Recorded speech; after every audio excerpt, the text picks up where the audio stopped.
What up, my boy Real, man? Finally got you on C.MAGEETV. What's going on, bro? Man, you know what it is, man. I'm here. It's live. It's live. It's live. Tell me this, for my Facebook audience know who you are. Okay. But my YouTube audience don't. So, for my viewers' sake, who are you and where you from and what do you do? All right. So, from Killeen, Texas, born in Brooklyn, New York. You know what I'm saying? The Wonders Project came down here. Step Pops was in the military, so, you know, we came here and it transformed to Real, the Hood Boss, a.k.a. Flamingo Ray. You know what I'm talking about? So, that's my intro for who I am, and that's where y'all can find me. What's up, YouTube world? How y'all doing? If y'all don't know me, once again, it's Real, aka Hood Boss. You know what I'm saying? Flamingo Ray. Cool. You lived in Brooklyn, right? You say you was born in Brooklyn? Yeah, Brooklyn, New York. You was there with your father and your mother, right? Yeah, we was at Granny. You know what I'm saying? It was me, grandma, grandpa, and my mom. You know what I'm saying? My biological, my pops. You know what I'm saying? He was like, he was there. You know what I'm saying? When I was born, but you know he in and out the penitentiary and shit. And the last time we went to the penitentiary, moms got married and we dipped to Texas. You know what I'm saying? First we went to Oklahoma. You know, Fort Sill. Then from Fort Sill, we went to Texas. You know what I'm saying? If you don't mind me asking, what did he your father get locked up for? Oh man, he was a jack boy. He was robbing. You know, that's what he was doing. But you know how we all go through them little O's. You know what I'm saying? It was his time to go through his little O. And then you know, but like I said, when I was born, he was there all the way. You know what I'm saying? Right. Made sure I was straight. You know, the basic necessities. You know what I'm saying? And then being that he was still trying to make sure I was straight, shit, he did some things. He had to go take a trip. Being from Brooklyn, was he under somebody? Since you say he was a jack boy, was he a part of any type of crew or? My pops, yeah, okay. I know Brooklyn got some. Yeah, where my genealogy comes from is C. Allah. You know what I'm saying? Because my father was a 5%er as such. You know what I'm saying? So his name was C God. You know what I'm saying? He came up under the first 9 original members of the 5% nation. You know what I'm saying? So, but when he was in the mix, you know, he was around Fat Cat Nichols. He was like the doorman. You know what I'm saying? To where when you come to one of his spots, you know what I'm saying, you had to. My pops was the one when you walk through the door. One of the first people you see. You know what I'm saying? And you can't miss him because he was like 6'6". You know what I'm saying? So he ran with the Real Supreme because he was really over them cats. You know what I'm saying? As far as age wise, he was around the Real Supreme, Fat Cat Nichols, the Real 50 Cent. He was matter of fact, him and the Real 50 Cent, when they got locked up, him and my pops was like cellies on the bus, like they was chained to each other.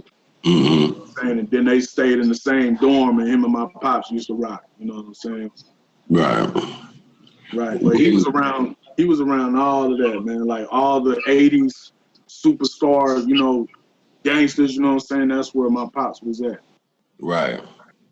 So after that transition to Killeen, what was, for those that don't know about Killeen, Texas, give us a background on Killeen, Texas, and the hip hop scene, because you was there at the beginning when Killeen like started growing. I want to say around what, 82, 83, 84, where Killeen would start getting people like, especially like black people or more military people there. So give a brief background on when you got to Killeen, and how was Killeen? And okay, when I first came to Killeen, that was like 80. It was like 88. You know what I'm saying? And we was in Carpus Cove for a second, you know, because like I said, my stephouse, he had just joined, so you know he was low in the ranks at that time. But we was in but as a whole, Killeen, that shit like a melting pot, because it brought in the 80s, where a lot of military families started coming. That's when it started booming, because now they started getting houses built. The military was the main source of income that makes Killeen run, because Killeen is really in the middle of Fort Hood. Fort Hood spreads around the whole shit, you know what I'm saying? And it's like our city is surrounded by it. That's why it's a fort. It's Fort Hood. You know what I'm saying? We are in that fort. But now it's starting to grow. But in the 80s to the 90s, military families filled this motherfucker up. You know what I'm saying? And you also had your Killeenites that was actually born here at Scott and White and Darnell Hospital, you know what I'm saying? But now this is like a place where people come to buy land and live, because of the price of living is so good. You know what I'm saying? And industry jobs. That's why we don't have skyscrapers and shit in Killeen, because there's no industry. It's the military is funneling this money through our city. Now we're starting to get more independent people who own their own businesses. Like, we're known for the club scene, bars, you know, food restaurants and stuff like that. But you won't see a Packard Bell, or you won't see a McIntosh. You won't see, you know what I'm saying? right. So we got that type of living going on over here, man. It's laid back. You know, real laid back. How did at the time when you moved there, was there any gang activity there? Whether it's white gangs, black gangs, You had you had your let me see. You want me to just tell you through my vision of that time? yeah. At the time, you had, like, when my understanding became, you know, like, to know shit was going on, like in the 80s, you had shit in Central Texas, like the Banditos, biker gangs. You know what I'm saying? You ain't really have too many, wasn't no Crips and Bloods here, like in the early 80s and shit like that. That shit came in the 90s. You know what I'm saying? So when we left, and I went back to New York, with my stepfather, he had to go to the first Desert Storm. That was when the transition of my shit came, where it was like, yo, it's a chance Pops might not make it back. I remember living in the country in Carpus Cove, you know what I'm saying, hearing my moms and pops argue. You know, he had to tell me some things as a man, like, yo, look, if I don't make it back, so I had to get a crash course in how to be a man in like one day. You know what I'm saying? Because he was getting ready to go to Saudi Arabia for that Desert Storm. So, boom, that went down. When he left, we had to go back to New York. So when I get back to New York, boom, I run back into my A alike, which is my pops. You know what I'm saying? And we got better acquainted. You know what I'm saying? We was chilling, all that. You know, so we came back. My uncle, which is one of my main influences, he was in the penitentiary at the time. So by the time when I left New York again and came back to Germany, because when my pops made it back from the war, we went and did another tour in Schweinfurt, Germany. And I went to the school system's different there, because it was like middle school and high school, and like 9th grade was considered high school. It's 9th, 10th, 11th, and 12th. But in the United States, it's 10th, 11th, and 12th. You know, now they just now making it to where 9th grade is actually high school. You know what I'm saying? Right.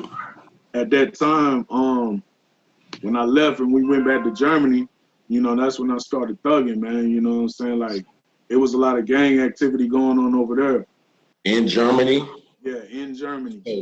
So none of the thugging started in the United States. It started in Germany. No, the gang activity started in Oh, Germany. the gang activity. Yeah, the gang activity. So, you know what I'm saying? What type of gangs was there? We in Germany, the section I was in West Side, Germany, you know what I'm saying, which is Schweinfurt, but I went to school in Würzburg. So in Schweinfurt, from Schweinfurt, Kissingen, Würzburg, Bamberg, you had Treetop Pyros, Bounty Hunter Bloods, you know what I'm saying? You had all different type of blood gangs, all different type of Crip gangs, and you had Latin Kings, Gangster Disciples, Black Gangster Disciples, you know what I'm saying? Were there Germans? That was the gangs, that was the race of the gangs out there, or was it The only Germans that was a part of American gangs was the Germans who were mixed with black. You know what I'm saying? That make any sense? So no, it makes perfect sense. What I was about to say. Yeah. So the people you went to school with is how you found out who's what when it comes to because everybody coming to Germany was from California, Texas. That was my question. They came through the military there. None of the blacks just lived there. Just they was born and raised there. They all came through the military. Yeah, through the military. Like my little brother Kevin Durham, you know, he was born in Germany. You know what I'm saying? But he wasn't raised in Germany. Because right when he was born, we dipped. You know what I'm saying? All of the gangs was over there because kids is coming from the spots where the gangs is at. So that's how it got live. I'm talking about we going against the Germans, the ones that's on that Nazi shit, you know what I'm saying? The Turks.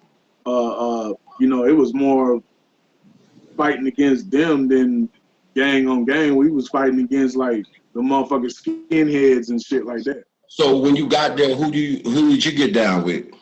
Man, I got down with the Gray Street Crips, Gray Street Y, Baby Low Crips. You know what I'm saying? But That's where you got put down at in Germany? Yeah, I got initiated in Germany. You know what I'm saying? I almost was Garden Block. You know what I'm saying? Because we had Garden Block Crips, we had 107 Hoovers, we had 5 Deuce Hoover, Avalons, and Grape Street 9899 Mafias. You know, it was a whole mixture of shit. So when you left Germany, right? I'm assuming you brought that Grape Street to Killeen. Right. How long? Well, I ain't gonna say how long, but when you brought it to Killeen, was there more so? Was there other gangs there before you came? In Killeen? Yeah. It was like 89, you say, right? Yeah. No, this was when we came back. It was approximately 1995 going on 96. Oh, so you left and came back. You came back the second. Okay. Yeah. So when you came back the first time, was there gangs? Hell, not what I could see. It probably was, but being 10, 11, 12, 13, you don't know yet. Yeah, you don't really know. So when you came back the second time, you knew. It was official. Right. And you was in what grade? 9th grade. Okay. So past that, what happened? What happened after? Hold on, because during that time, when was that Luby shooting? That was in. I was here for that.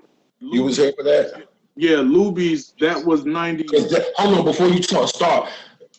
Killeen, that was the first time Killeen was actually known to the world for that tragic event. Like, there wasn't no huge anything that was going on. There's no sports. There's none of that in Killeen. So it's right smack dead in the middle of Texas, in Central Texas. So it was nothing never like if you Google Killeen from the beginning, that's the highlight it was back in that time. Okay, highlight, yeah. And you was there for it.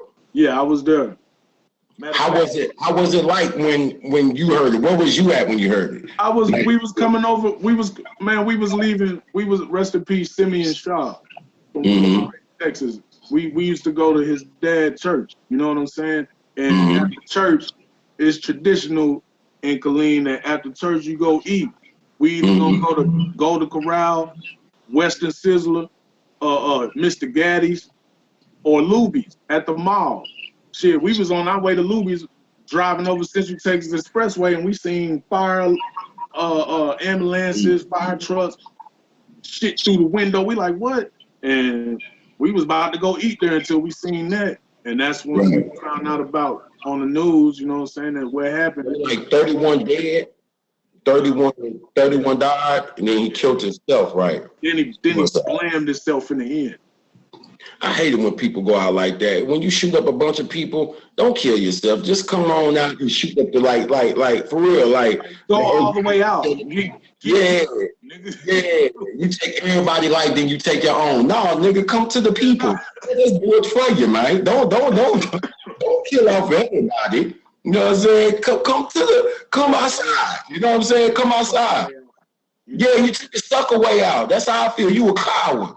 You should have came out that Luby's, kicked open the front door, and then start firing off, and then go out like that. You gotta go out like the way it ended. You gotta go out like what you would call it on Set It Off, like Queen Latifah. Right, that's what I'm trying to say. Right, just open up, light the cigarette, open the door, and go to work, or surrender and let the people deal with you, so we can go to trial, so we can see you and say why you did that shit. You know, just took so many lives. Right. And they just wanted to go eat. That's it. And you woke up fucked up like, I'm tired of this shit, and found out that your old lady is fucking with the cook. And then, you know what I'm saying? You like, boom, and you ran through that shit. Like, you got to be mental. And that's the thing about Killeen, Texas, man, not to get sidetracked, but Killeen, Texas, it's a lot of mental health issues around this bitch, real talk. And for some reason, it's always...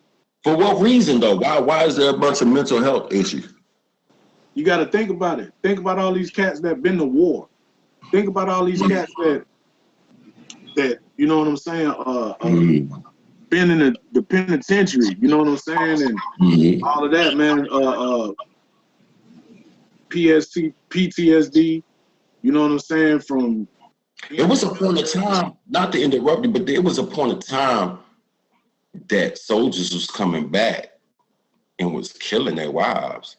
Right. When the war happened in 2002, I know even in other states, it wasn't just only in Killeen, to where the men was coming home and they 25, 27, just got done going through some shit they ain't never seen before in their life, only on the game, you know what I'm saying, and then come home and then see that snap, you know what I'm saying? So definitely. I feel you. I understand. So a lot of that happened at that time. So that was the Luby's thing. Then you had what was his name? David Koresh.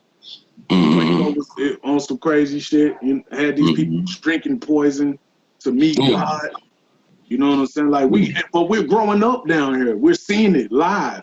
So that's why, you know, some of us was in the predicaments that we was in, because you become a, not statistic, but product of environment.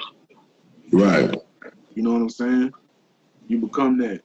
So by the time I made it back after that, now it's full-fledged gangbanging. I done brought the Gray Street Crips to Killeen, Texas, man. You know what I'm saying? You already had the 107s here in the 7-4s. You already had them here. You had the 60s. You know what I'm saying? But I'm the one who brought the Gray Street Crips to Killeen, Texas.